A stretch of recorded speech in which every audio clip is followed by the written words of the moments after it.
Hey guys what's up, this is ER Pradeep और आप देख रहे हैं मेरा चैनल एमएट एजुकेटर्स। तो आज मैं आपको कराने जा रहा हूँ कक्षा 6 का 11वां अध्याय प्रकाश, छायाएं एवं परिवर्तन। तो शुरू करते हैं। हम अपने चारों ओर अनेक प्रकार की रंग बिरंगी वस्तुएं देखते हैं। मतलब हमारे चारों तरफ क्या है, रंग बिरंगी वस्तुएं हैं जिनको हम देखते हैं। जब स्कूल जाते समय हम अनेक वस्तुएं जैसे कारें, बसें, साइकिलें, वृक्ष, जंतु तथा कभी कभी कुछ पुष्प देखते हैं। तो आपके विचार से हम इन वस्तुओं को कैसे देखते हैं, कैसे देख पाते हैं? तो रात्रि के समय जब पूर्ण अंधेरा हो तब इन स्थानों के बारे में विचार कीजिए कि तब क्या होगा। तो आप क्या देखेंगे? तो मान लीजिए रात्रि के समय आप पूर्णतः यानी पूरे रूप से अंधेरे कमरे में जाते हैं। तो क्या आप कमरे में रहने वाले रखी हुई किसी भी वस्तु को देख पाते हैं? लेकिन जब आप कोई टॉर्च अथवा मोमबत्ती जलाते हैं तो उस कमरे में रखी हुई वस्तुओं को देख सकते हैं। क्या ऐसा नहीं है? तो बिना प्रकाश के वस्तुओं को नहीं देख सकते और प्रकाश वस्तुओं को देखने में हमारी सहायता करता है। तो टॉर्च का बल्ब एक ऐसी वस्तु है जो स्वयं प्रकाश देता है, यानी अपने आप क्या करता है, प्रकाश देता है। और सूर्य आकाश में एक ऐसे पिंड है जो पृथ्वी को प्रकाशित करता है।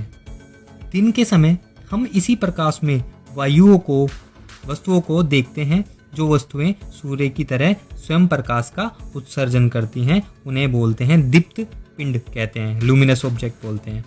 तो कुर्सी, चित्र अथवा जूते जैसी वस्तुओं के बारे में आप क्या कहेंगे? तो इन्हें आप तभी देख सकते हैं जब प्रकाश का दीप्त वस्तु जैसे सूर्य, टॉर्च अथवा विद्युत का प्रकाश से इन वस्तुओं पर पड़ता है, तब हमारी आंखों की ओर आता है। 11.1 पारदर्शी, अपारदर्शी तथा पारभासी वस्तुएं। याद कीजिए हमने अध्याय 4 में वस्तुओं को पारदर्शी, अपारदर्शी तथा पारभासी के रूप में समूहों में बांटा है। यदि हम किसी वस्तु के आर पार नहीं देख सकते हैं तो वह अपारदर्शी वस्तु है। यदि आप किसी वस्तु के आर पार देख सकते हैं तो वह वस्तु प्रकाश को आप अपने अंदर से होकर जाने देती है और ऐसी वस्तुओं को पारदर्शी कहते हैं। कुछ वस्तु से आर पार देख तो सकते हैं परंतु बहुत स्पष्ट नहीं, तो ऐसी वस्तुओं को पारभासी कहते हैं। तो ये 3 प्रकार की हैं। क्रियाकलाप 1, अपने चारों ओर देखिए और दैनिक जीवन की जितनी अधिक से अधिक वस्तुएं एकत्रित कर सकते हैं कीजिए। मतलब इकट्ठा कर सकते हैं, करिए। जैसे रबड़, plastic scale, pen, pencil, notebook, कागज की शीट, अनुरेखण, कागज अथवा कपड़े का टुकड़ा। तो इन सभी वस्तुओं के आर पार किसी दूर रखी वस्तु को देखने का प्रयास कीजिए। चित्र 11.1 में दिखाया गया है। तो क्या दूर रखी वस्तु से आने वाला जो प्रकाश है इन वस्तुओं के आर पार चलकर आपकी आंखों तक पहुंच पाता है, हाँ या नहीं? तो देखो चित्र दिखाया है 11.1। वस्तुओं का यह देखने के लिए परीक्षण करना कि वे प्रकाश को अपने में से जाने देते हैं अथवा नहीं, यानी नहीं जाने देते। तो सारणी 11.11 में वस्तु, पदार्थ, वस्तु के पार देखना संभव है या नहीं, पूर्णतः है, आंशिक है या बिल्कुल नहीं है, उसकी टिप्पणी। और अपारदर्शी, पारदर्शी और पारभासी वस्तुएं।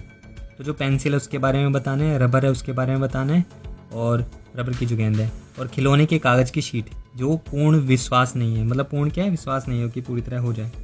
तो आपने परीक्षण को सारणी 11.1 के अनुसार लिखिए और हम देखते हैं कि किसी वस्तु अथवा पदार्थ का अपारदर्शी, पारदर्शी अथवा पारभासी होना इस पर निर्भर करता है कि वह वस्तु अपने अंदर से होकर प्रकाश को पूरी तरह, आधे रूप से, आंशिक रूप से या फिर बिल्कुल नहीं गुजरने देती। 11.2 छायाएं वास्तव में क्या होती हैं। क्रियाकलाप 2, अब प्रत्येक अपारदर्शी वस्तु को धूप में जमीन से कुछ ऊंचाई पर एक एक करके पकड़िए। धरती पर आप क्या देखते हैं? आप जानते हैं कि धरती पर बने ये गहरे काले धब्बे वस्तुओं की छाया के कारण हैं। कभी कभी आप वस्तुओं की छाया देखकर वस्तु को पहचान सकते हैं। चित्र 11.1 में दिखाया गया है। मैदान में कागज की एक शीट बिछाइए और किसी सामान्य जानकार अपारदर्शी वस्तु को किसी ऊंचाई पर क्या करना है, रखना है। तो अभी देखो 11.2 में कभी कभी वस्तुओं की छाया वस्तु की आकृति के बारे में बताती है। अब हाथ में इस प्रकार पकड़िए वस्तु को कि उसकी जो छाया जमीन पर बिछी कागज की शीट पर पड़े। जब आप वस्तु को पकड़े हुए हों तो उस समय अपने किसी मित्र से छाया की बाहरी रेखा खींचने के लिए कहिए। इसी प्रकार अन्य वस्तुओं की जो छायाओं हुए हैं, छायाओं की बाहरी रेखा खींचिए। अब अपने कुछ अन्य मित्र से छायाओं की बाहरी रेखाएं देखकर वस्तुओं को पहचानने के लिए कहिए। तो वे कितनी वस्तुओं की सही पहचान कर सकते हैं? क्या आप अपनी छाया किसी अंधेरे कमरे में अथवा रात्रि में जब कोई प्रकाश नहीं होता देखते हैं? तो क्या आपको उस समय भी कोई छाया दिखाई देती है? तो जब कमरे में प्रकाश स्रोत के अतिरिक्त अन्य कुछ नहीं होता, ऐसा प्रतीत होता है कि जो छाया है देखने के लिए हमें क्या है, कोई प्रकाश स्रोत तथा प्रकाश के पथ में कोई अपारदर्शी वस्तु चाहिए। क्या इसके अतिरिक्त कोई अन्य वस्तु भी चाहिए? क्रियाकलाप 3।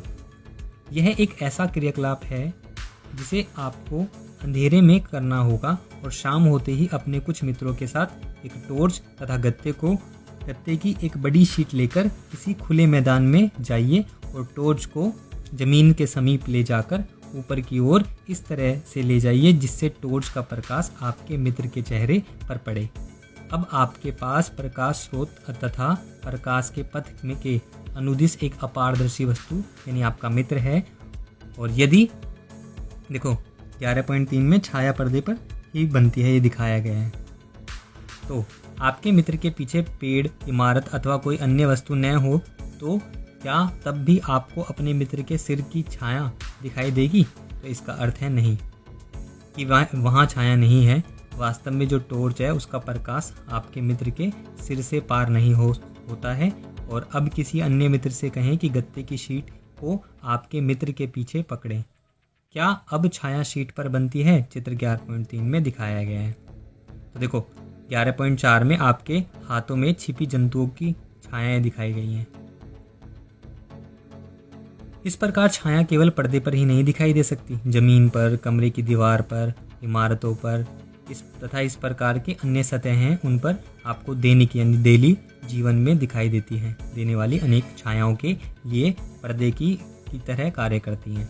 तो छायाओं से हमें वस्तुओं की आकृतियों के बारे में कुछ जानकारी प्राप्त होती है और कभी कभी तो छाया हम सभी को वस्तुओं की आकृति के बारे में भ्रमित भी कर सकती है।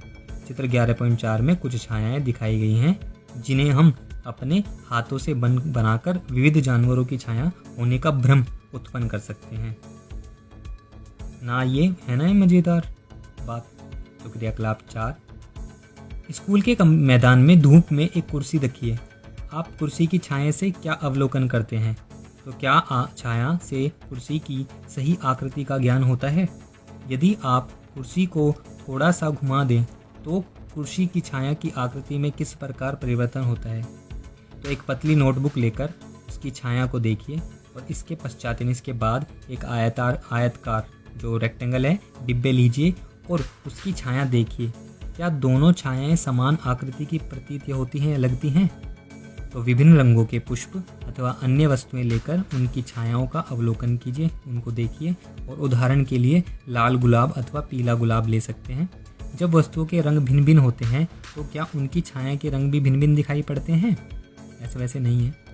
तो एक लंबा बॉक्स लीजिए तथा पृथ्वी पर बनी उसकी छाया को ध्यान से देखिए। जब आप बॉक्स को इधर उधर गति कराते हैं तो उस समय आप छाया के आकार में होने वाले परिवर्तन को देख सकते हैं। और बॉक्स की जो छाया है कब सबसे छोटी बनती है? तब जब आप बॉक्स के बड़े फलक को सूर्य के क्या करते हैं सामने रखते हैं, अथवा जब आप छोटे फलक को सूर्य के सामने रखते हैं। ये देखना है। आइए इस लंबे बॉक्स का प्रयोग सरल कैमरा बनाने में करते हैं। 11.3 सूची छिद्र कैमरा। तो निसंदेह कैमरा बनाने के लिए हमें बहुत सी जटिल सामग्री चाहिए, लेकिन यदि हम केवल सरल सूची छिद्र कैमरा ही अगर बनाना चाहते हैं तब ऐसा नहीं है। तो क्रियाकलाप 5 में 2 ऐसे बॉक्स लीजिए जिनमें से एक बॉक्स दूसरे बॉक्स के भीतर अंतराल के खिसक सके, मतलब अंदर खिसक सके, और दोनों बॉक्सों का एक एक जो छोटा फलक है वो काट ले, छोटा छोटा काट दीजिए। और बड़ा बॉक्स लेकर इसके दूसरे छोटे फलक के बीचों बीच एक छोटा छिद्र बनाइए। चित्र 11.5 में दिखाया भी गया है। और इसी प्रकार छोटे बॉक्स के दूसरे छोटे फलक पर एक वर्गाकार आकृति जिसकी भुजा लगभग 5 सेंटीमीटर से 6 सेंटीमीटर हो काट लीजिए। तो इस कटे भाग पर ट्रेसिंग पेपर लेकर के यानी पारभासी पर्दा है चिपकाकर ढक दीजिए। चित्र 11.5 के बी में छोटे बॉक्स को बड़े बॉक्स में इस प्रकार खिसकाइए कि छोटा बॉक्स का परिभाषी ट्रेसिंग पेपर वाला पर्दा बड़े बॉक्स के भीतर हो। चित्र 11.सी में दिखाया गया है। तो अपना सूची छिद्र कैमरा उपयोग के लिए अब तैयार है और सूची छिद्र कैमरा लेकर छोटे बॉक्स के खुले हुए सिरे से देखें और अपने सिर तथा सूची छिद्र कैमरे को क्या करना है, कैमरे को देखना है। तो अब देखते हैं कि अब क्या होता है। तो कैमरा आपका रेडी है। तो इसमें क्या है, आगे आपको डायग्राम क्या है दिखाया गया है किसका, जो सर्पी सूची छिद्र कैमरा है वो ए, बी और सी में। अब काले रंग के कपड़े से ढक लीजिए। अब सूची छिद्र कैमरे से दूर की वस्तुएं जैसे पेड़ अथवा इमारतों को देखने का प्रयत्न करें और सुनिश्चित कर लें कि जिस वस्तु को आप सूची छिद्र कैमरे से देखना चाहते हैं वह सूर्य की धूप में रखा हो या नहीं। अब छोटे बॉक्स को सूची छिद्र बने बड़े बॉक्स में आगे पीछे तब तक खिसकाइए जब तक दूर छोर पर लगे हुए ट्रेसिंग पेपर पर तस्वीर न मिले। क्या जो सूची छिद्र कैमरों के प्रतिबिंब हैं अपनी छायाओं से भिन्न हैं, अलग अलग हैं? तो सूची छिद्र कैमरे से सूर्य के तीव्र प्रकाश में सड़क है उस पर जो गतिमान वाहन है एवं जो व्यक्ति हैं उनको देखें। तो क्या कैमरे के द्वारा देखे गए चित्र दूरी ओर की वस्तुओं के रंगों को दर्शाते हैं? क्या प्रतिबिंब सीधे हैं अथवा उल्टे? तो आश्चर्य। आइए अब अपने सूची छिद्र कैमरे से सूर्य का प्रतिबिंब बनाएं और इसके लिए हमें थोड़ी सी भिन्न व्यवस्था चाहिए। हमें गत्ते की एक बड़ी शीट चाहिए जिसके मध्य में छोटा सा सूची छिद्र हो और गत्ते की शीट को सूर्य की तरफ इस तरह पकड़ें कि उसकी जो छाया है वो साफ क्षेत्र में बने। तो क्या आप सूर्य का वृत्ताकार प्रतिबिंब गत्ते की शीट की छाया के मध्य देख सकते हैं? तो अपनी जगह से सूर्य ग्रहण के समय सूर्य का सूची छिद्र प्रतिबिंब देखें और सूर्य ग्रहण से पहले की जो सूची है उसको क्या करना है, छिद्र तथा पर्दे को इस प्रकार व्यवस्थित करें कि जो सूर्य का प्रतिबिंब है पर्दे पर साफ बने। सूर्य ग्रहण आरंभ होने पर सूर्य का जो प्रतिबिंब है उसको देखें और आप अवलोकन देखेंगे कि जो ग्रहण प्रारंभ होने वाला सूर्य के प्रतिबिंब का जो एक भाग है वो धीरे धीरे काला होता जा रहा है। हमें सूर्य को सीधा कदापित नहीं देखना चाहिए, कभी भी नहीं देखना चाहिए। ये हमारी आंखों के लिए अत्यंत हानिकारक हो सकता है। तो प्रकृति में भी एक रोचक सूची छिद्र कैमरा है। कभी कभी हम ऐसे वृक्ष के नीचे से गुजरते हैं जिसमें ढेरों पत्तियां होती हैं, तब हमें उस पेड़ के नीचे सूर्य के प्रकाश के धूप के जो धब्बे होते हैं वो दिखाई देते हैं। चित्र 11.6 में दिखाया गया है। तो 11.6 में प्राकृतिक सूची छिद्र कैमरा वृक्ष के नीचे सूर्य के प्रतिबिंब को दिखाता है। वास्तव में ये जो वृत्ताकार प्रतिबिंब होते हैं सूर्य के सूची छिद्र प्रतिबिंब होते हैं। प्रतिबिंब यानी इनकी इमेज, और पत्तियों के बीच के खाली स्थान सूची छिद्र की भांति व्यवहार करते हैं और इन खाली स्थानों में सभी प्रकार की अनियमित आकृतियां हो सकती हैं, परंतु हम सूर्य के वृत्ताकार प्रतिबिंब की देख सकते हैं जो प्रतिबिंब है। आगामी सूर्य ग्रहण के समय जब सूर्य ग्रहण होता है तो सूर्य के प्रतिबिंब को देखने का प्रयास करें और यह अत्यंत रोचक हो सकता है। बूझों के मस्तिष्क में एक विचार आता है कि हमने अपने सूची छिद्र कैमरे से सड़क पर चलते लोगों के उल्टे प्रतिबिंब देखे थे। तो सूर्य के प्रतिबिंब के साथ क्या होता है? क्या वे प्रतिबिंब भी हमें उल्टे दिखाई देते थे? तो पहली का कुछ अन्य विचार है कि निश्चय ही ये सब परिणाम जो हम देख रहे हैं जैसे छायाओं का बनना, सूची छिद्र प्रतिबिंब आदि तभी संभव है जब प्रकाश केवल सरल रेखा में गमन करे। तो क्रियाकलाप 6 में आइए पाइप का छोटा टुकड़ा अथवा रबड़ की जो लंबी नली है उसको लें और कमरे में एक तरफ एक मोमबत्ती जलाकर मेज के ऊपर रखें। अब कमरे में दूसरी तरफ खड़े हों। तो दिखा रखा है ए और बी में। चित्र 11.7 में मोमबत्ती की ओर ए सीधे और मोमबत्ती की मोड़े हुए पाइप के द्वारा देखते हुए। तो पाइप से मोमबत्ती को देखें 11.6 के साथ के ए में। क्या मोमबत्ती दिखाई देती है? तो जब आप मोमबत्ती को देख रहे हों तब पाइप को थोड़ा सा मोड़िए। चित्र 11.7 के बी में क्या अब मोमबत्ती दिखाई देती है? तो पाइप को अपने दाईं या बाईं ओर घुमाइए। और क्या अब आप मोमबत्ती को देख सकते हैं? आप इससे क्या निष्कर्ष निकालते हैं? तो यह दर्शाता है कि जो प्रकाश है वो एक सरल रेखा में गमन करता है। क्या ऐसा नहीं है? तो इस कारण जब कोई अपारदर्शी वस्तु यानी जिसको हम जिसके पास आर पार हम नहीं दे सकते, तो जब कोई अपारदर्शी वस्तु इसे रोकती है तो उस वस्तु की छाया बनती है। तो 11.4 दर्पण तथा परावर्तन। तो हम सभी घर पर दर्पणों का प्रयोग करते हैं, यानी जो शीशे होते हैं उनका प्रयोग करते हैं और आप दर्पण में अपने चेहरे को देखते हैं। तो जो आप देखते हैं वह दर्पण में आपके चेहरे का परावर्तन है और हम दर्पण के सामने रखी हुई वस्तुओं का परावर्तन भी दर्पण में देखते हैं। तो कभी कभी हम झील अथवा तालाब के पानी में पेड़ों, इमारतों तथा अन्य वस्तुओं का परावर्तन देखते हैं। तो क्रियाकलाप 7 में यह क्रियाकलाप रात्रि के समय अथवा एक अंधेरे कमरे में किया जाना चाहिए।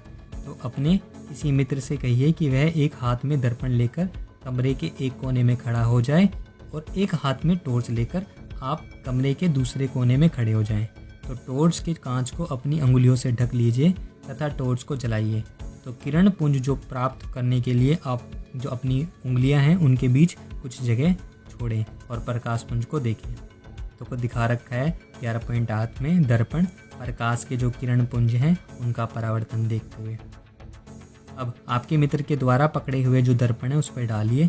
तो क्या आप दूसरी तरफ प्रकाश का धब्बा देखते हैं? चित्र 11.8 में दिखाया गया है। तो अब टॉर्च की जो दिशा है इस प्रकार समायोजित कीजिए कि जो प्रकाश का धब्बा है वो कमरे में खड़े किसी दूसरे मित्र के ऊपर पड़े। तो यह क्या होता है, जब ये क्या करता है इस दूसरे मित्र पर जब पड़ता है तो यह क्रियाकलाप सुझाता है कि दर्पण अपने ऊपर पड़ने वाले प्रकाश की दिशा को बदल देता है। तो यहाँ वर्णन किया गया है कि क्रियाकलाप यह दर्शाता है कि जो प्रकाश है सरल रेखा में अनुदिश गमन करता हुआ दर्पण से परावर्तित हो जाता है। क्रियाकलाप 8 में एक बड़ी थर्मोकोल की शीट के एक किनारे पर एक कंघी तथा दूसरे किनारे पर चित्र 11.9 में दर्शाए अनुसार एक दर्पण लगाइए और दर्पण तथा कंघी के बीच कागज की गहरी रंगीन शीट बिछाइए। इसे सूर्य के प्रकाश में रखिए अथवा कंघी के सामने टॉर्च से प्रकाश किरणें डालिए। तो दिखा रखा है 11.9 में सरल रेखा में चलता हुआ तथा दर्पण से परावर्तित होता प्रकाश। तो क्या आप क्या अवलोकन करते हो? क्या आप चित्र 11.9 में दर्शाए जैसे पैटर्न प्राप्त करते हैं? इस क्रियाकलाप से हमें यह ज्ञात होता है कि प्रकाश किस प्रकार गमन करता है तथा यह किस प्रकार दर्पण से परावर्तित होता है। तो आपका जो ये चैप्टर है खत्म हो गया है अध्याय। तो इसके जो प्रमुख शब्द हैं वो हैं दीप्त ल्यूमिनस यानी दर्पण मिरर, अपारदर्शी सूची छिद्र कैमरा, परावर्तन, छाया, पारभासी और पारदर्शी। तो आई होप ये आपको समझ में आया हो। अगर आपको कोई चीज़ ना समझ में आई हो तो प्लीज़ कमेंट करें और अगर आपको मेरी चीज़ें वीडियो समझ में आई तो प्लीज़ लाइक करें, शेयर करें, सब्सक्राइब करें और वेट करें नेक्स्ट वीडियो का। तब तक के लिए बाय, धन्यवाद।